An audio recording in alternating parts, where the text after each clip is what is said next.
السلام عليكم. تعالوا كده ان شاء الله النهارده معرض لحضراتكم مجموعة من الحمام للبيع. المجموعة كلها ما شاء الله ربنا يبارك ان شاء الله لصاحب النصيب، مستويات كويسة جدا من اصول طيبة بإذن الرحمن.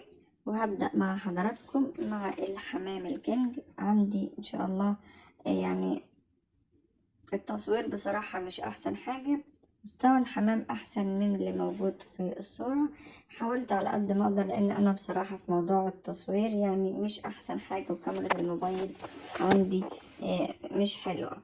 أول حاجة معانا جوزين من الحمام الكينج البيور اللون الأبيض لعشاق اللون الأبيض. ما شاء الله تبارك الرحمن، جوزين معتمدين على نفسهم، وده أول جوز ليهم. الحمام بالمناسبة أحسن من التصوير بأمانة، ومن حمام الكنج البيور بدون أي نوع من أنواع الخليط معاه. الآلة عندي بتلحم العش في العش، يعني ما شاء الله إنتاج سريع جدا، وحمامة أصيلة، حمامة طيبة فيها كل الصفات اللي ممكن حضرتك بتدور عليها، زي الإنتاج السريع، زي إن هو حمام كينج أصيل بيور أصلي. طبعا الحمام زي ما قلت لحضراتكم في التكويرة وفي كل حاجة انت ممكن تكون بتدور عليها، لكن وقفة الحمام والحاجات دي كلها عشان المكان مش أحسن حاجة للتصوير.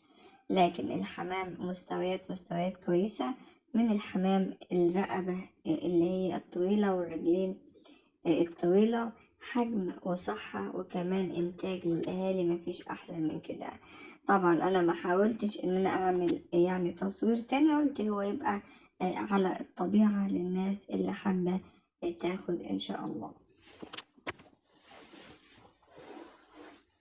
الحمام تأكيل أهالي ما شاء الله من أول يوم لحد ما اعتمد على نفسه اعتماد كلي. طبعا الكل عارف ان انا ما باكلش نهائي كيلي، يعني الحمد لله بفضل ربنا من عند الحمام الكينج هو اللي بيطلع زغاليله، ودي حاجة طبعا تبقى كويسة جدا للناس اللي عاوزة تربي حاجة تبقى كويسة، او حاجة فيما بعد تبقى صحتها كويسة وكمان يبقى إنتاجها عالي جدا. الزغاليل اللي حضراتكم شايفينها ديت اعتماد كامل على الأهالي بدون أي تدخل، طبعا بالمساعدة زي ما حضراتكم عارفين. هنيجي بعد كده جوز برضو من الحمام الكنج. اخوات دول الجوزين اللي حضراتكم شفتهم في البداية، بين كل جوز وجوز 15 يوم، وده أكبر منهم بشهر، يعني 3 جواز ما شاء الله. ربنا يبارك لصاحب النصيب. 3 جواز بين كل جوز وجوز 15 يوم بالظبط، يعني مفيش أحسن من كده في الإنتاج ومفيش أحسن من كده بصراحة. وكينج بيور أصلي، مفيش أي نوع خليط مع أي نوع حمام تاني. إن شاء الله ربنا يبارك لصاحب النصيب. والناس اللي أخدت مني عارفة إن الحمام اللي عندي إن شاء الله كله بيور. ده مستوى فرد الحمام اهوت وهو ماشي على الأرض، وعاوز أقول إن هو كمان أحسن من كده.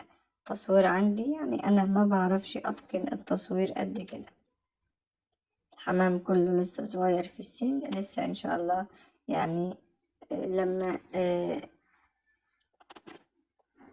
يكبر هيتغير ملامحه أكتر من كده، أو يعني حجمه بيكبر عن كده.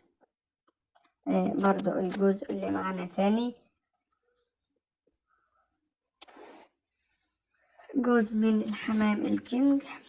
ربنا يبارك إن شاء الله لصاحب النصيب. النتاية اللي هي السمرة والذكر اللي هو البني ده كمستوى كويس جدا. طبعا واضح من شكل فرد الحمام زي ما قلت لحضراتكم، لكن انا المشكلة عندي في التصوير، عندي الكاميرا بايظة زي ما حضراتكم شايفين. لكن الحمام ما شاء الله تبارك الرحمن، حجم وصحة وحمام اعتماده كله على الاهالي، ودي ميزة كويسة جدا للناس اللي عاوزة تربي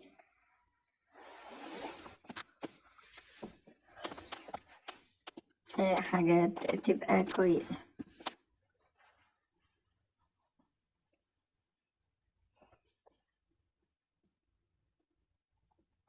زغاليل الحمام ده ممكن تبقى اسود او ممكن تبقى يعني بني في اسود.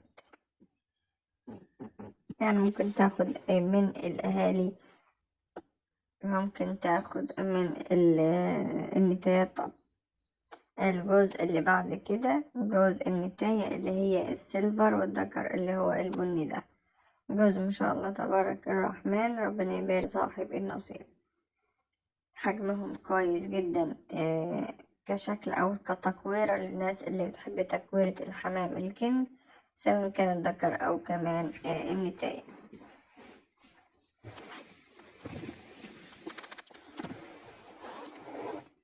ده الذكر اهوت على الأرض. الناس اللي بتحب تشوف الحمام بطبيعته، عشان بس أحيانا واحنا بنصور فرد الحمام ما بنبقاش نديله حقه بصراحة في التصوير. فأنا بحاول على قدر الإمكان أو على قد ما أقدر إن أنا أوريكم مستوى فرد الحمام وهو على الأرض، وكمان وهو متصور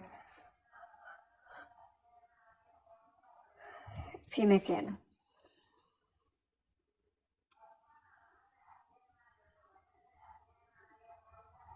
الله ربنا يبارك لصاحب النصيب. ده الجزء التاني برضه من الحمام الكنج. ده سبحان الله الذكر بيطلع شكل الذكر والنتاية بتطلع شكل النتاية. ما شاء الله تبارك الرحمن. ربنا يبارك إن شاء الله لصاحب النصيب.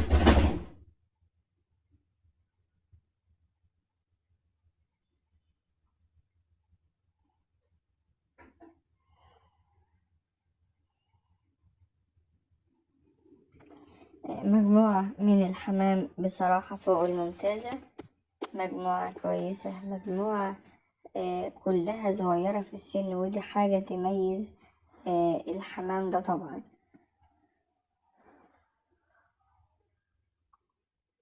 صغيرة في السن يعني خيرها هيبقى ليك، هيبقى إنتاجها عالي جدا. لو حضرتك اتعاملت مع الحمام بالطبيعة، متاخدش فرد حمام ايا كان مستواه وتاخد البيض من تحته وتحضنه تحت اي حاجة، سيبه يعيش بطبيعته.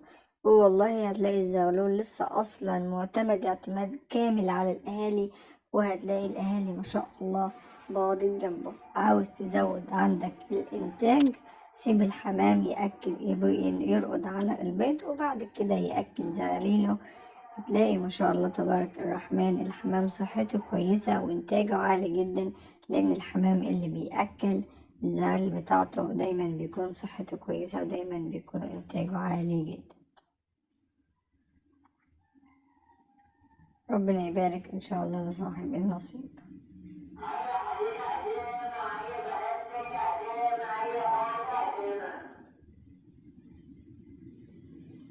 ما شاء الله.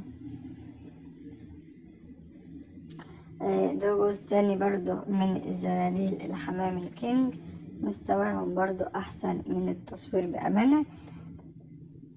صورتوش في البداية لأن هو دول اخوات التانيين ما شاء الله 4 تجواز من الحمام اللي هو الكينج.